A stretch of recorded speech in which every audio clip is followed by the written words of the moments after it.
All that time that we spent talking about different mining technologies, I need to point out that when you find copper, for example, it isn't a continuous lump of copper or even a seam that is perfectly copper.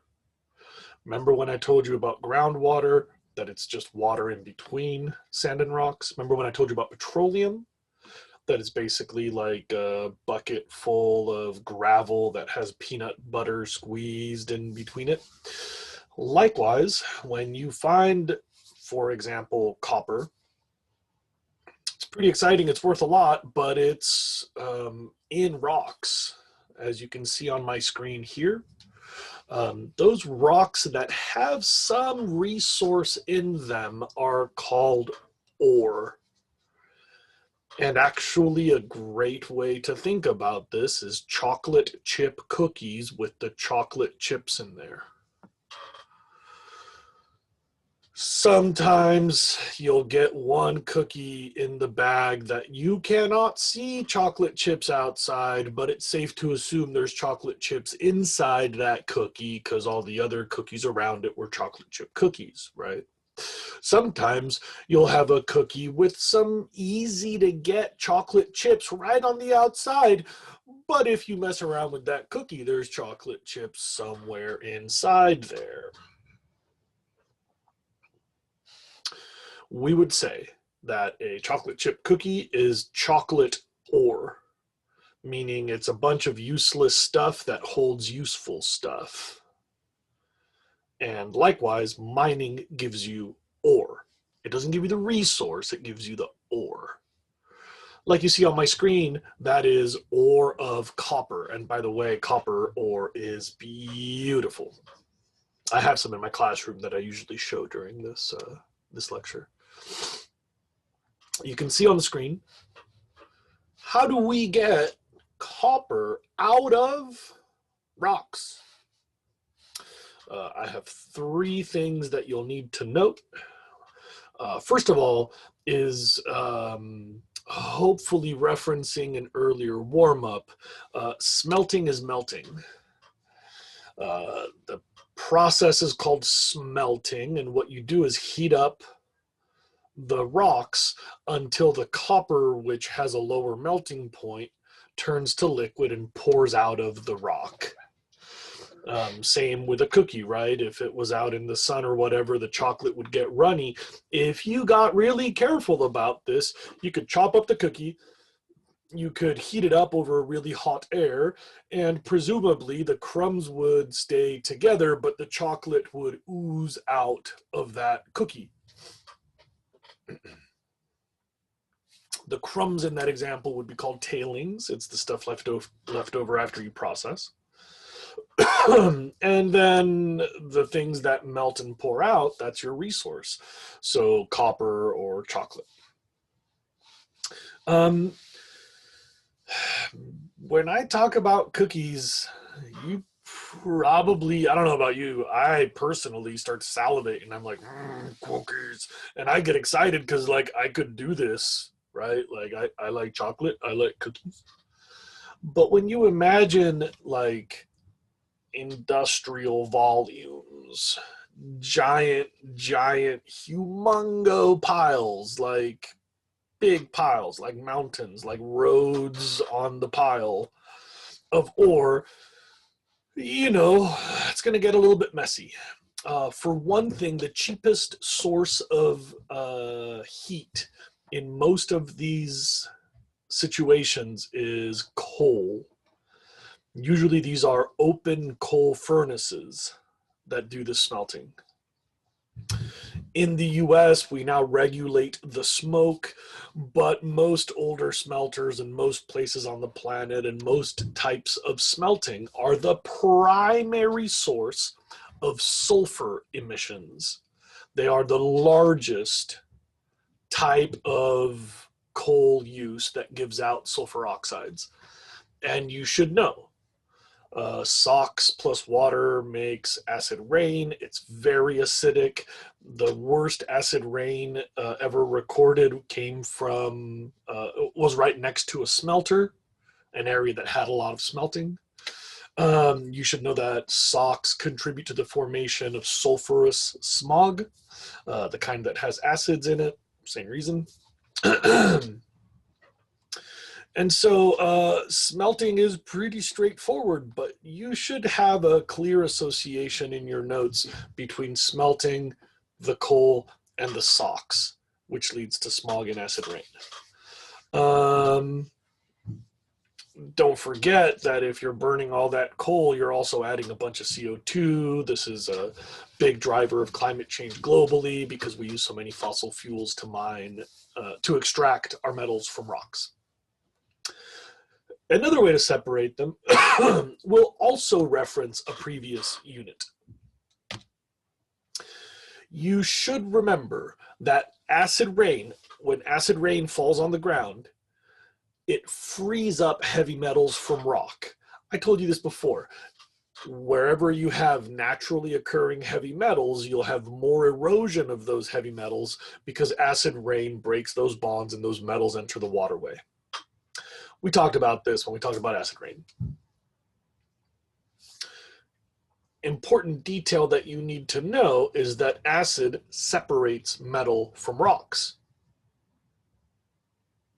So if I have a big old pile of this stuff, maybe I could just pour a whole bunch of acid on there and it works. It's called heap leach extraction.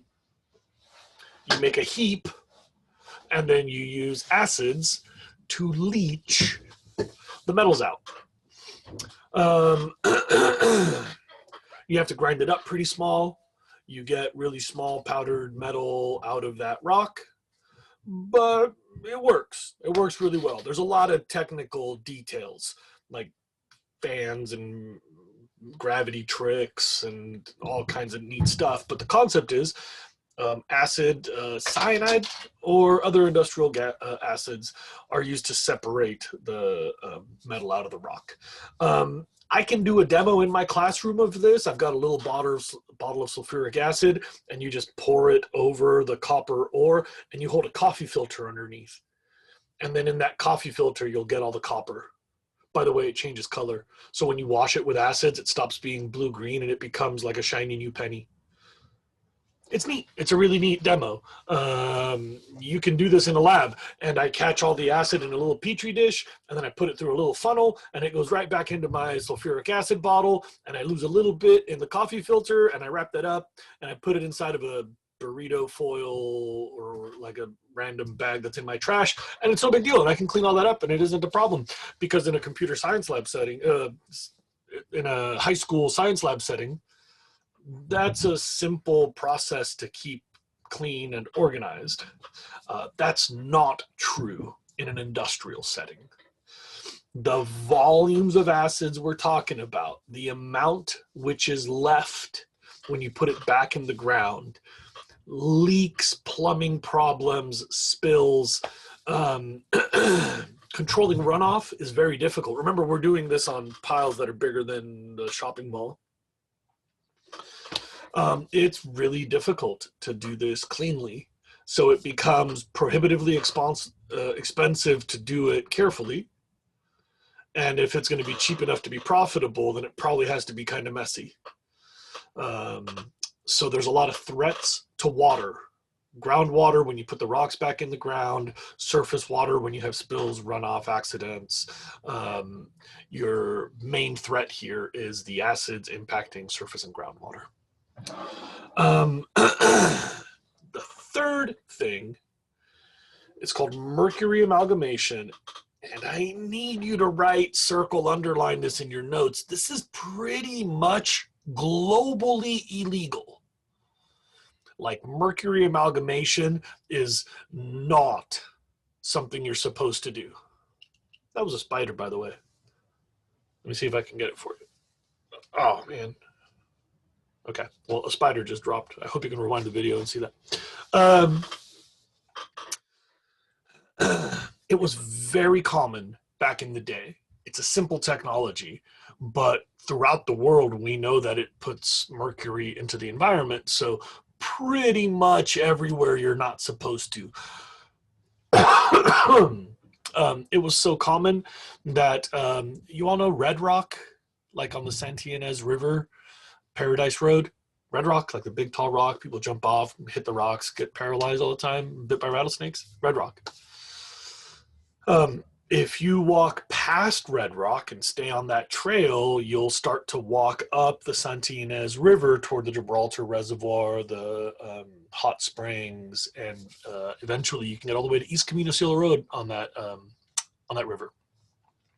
But if you're on the Santa Ynez River, you'll see right after Red Rock these signs that say, "Do not eat trout from this river," and that's because that river's full of mercury, because there's a couple of old gold mines up there.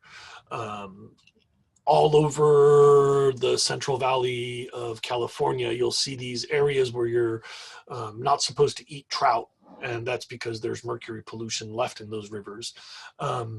This was extremely common once. Pretty much all gold was mercury amalgamated back in the day. Keep in mind, though, that about half of the world's gold comes from illegal mines. About a third of it comes from artisanal mines. That's like your little family business in the middle of the jungle, and this is just how you pay for your kids to go to college. And the rest comes from industrial but illegal mines. And if you're doing illegal mining, you're already breaking the law, right? You don't have a permit, you don't have regulatory oversight, and so you got to get the gold out of the rock somehow. And this is a really effective method. You should probably know these steps. I'll try to be clear. There's not a lot of ingredients in this recipe. You get all the gold ore and you make it pretty small, and then you mix in mercury. Mercury is a liquid metal. If you didn't know that, you should look it up on the internet. It's kind of cool. People call it quicksilver back in the day. It's just like a liquid metal. You have a bottle of liquid metal. It's what's inside old school thermometers, the silver stuff that used to climb up the glass. And so you get like a barrel of mercury and you pour it into your barrel of ground up gold ore. And for some reason, I don't know, when you stir that together, the gold and the metal will stick to each other mechanically. It's like they just grab each other. They don't become a new metal, they just stick. I don't know how to describe that. It's like Velcro. Like if you had a bunch of male and female Velcro and you just stir the pot, they're all going to grab each other. Same thing. That's called an amalgam. Mercury and gold are both very, very heavy. So now when you add a little bit of heat and you stir that together, all the mercury and gold will become a layer in the bottom, and all the sand and rocks will become a dry layer on top. It's magic.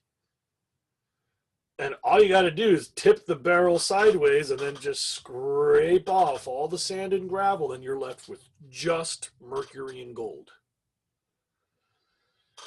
And remember I told you about how acids separate metals from rock. They also separate metals from each other in an amalgam.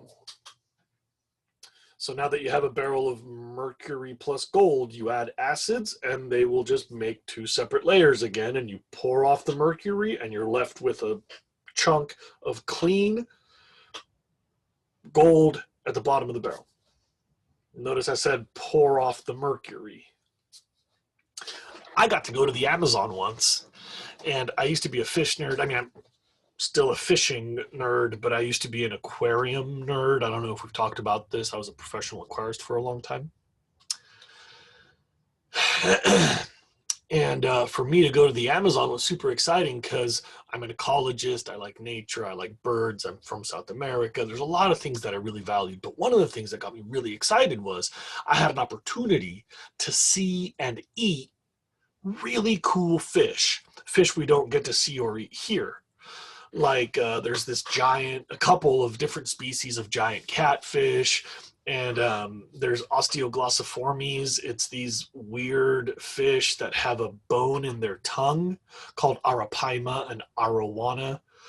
I got a chance to eat arapaima and I got a chance to eat red-tailed catfish, and I was like, dude, this has got to be so expensive. These are really hard to find large predatory fish that are a big obstacle to catching. They're, like as big as this room. They're giant predatory fish. And the fisherman was like, nah, bro, we just pretty much catch this to feed the tourists. Around here, nobody eats it. And I was like, what are you talking about? And they're like, dude, we're on the Amazon. Our mercury levels in the river are exceedingly high. And at the top of the food chain, some campesino guy in the middle of the rainforest explained biomagnification to me.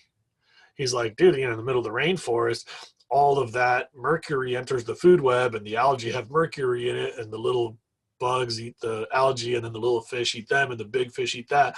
And so these fish that are extremely long-lived predators have the highest mercury levels found in any aquatic organism on Earth.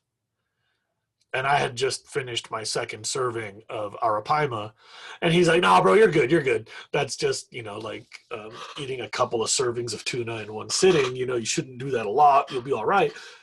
But the story is that the highest levels of mercury found in any fish anywhere are in the Amazon, because there's so many illegal mines in the foothills of the Andes, the Amazonian highlands, where they do all that illegal gold mining.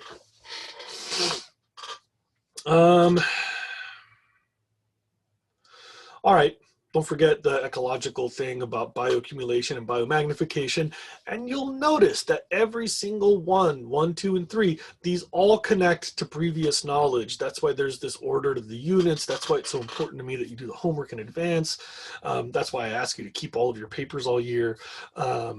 I hope that all made sense. Ask me questions if it didn't. Okay, I'm out of here.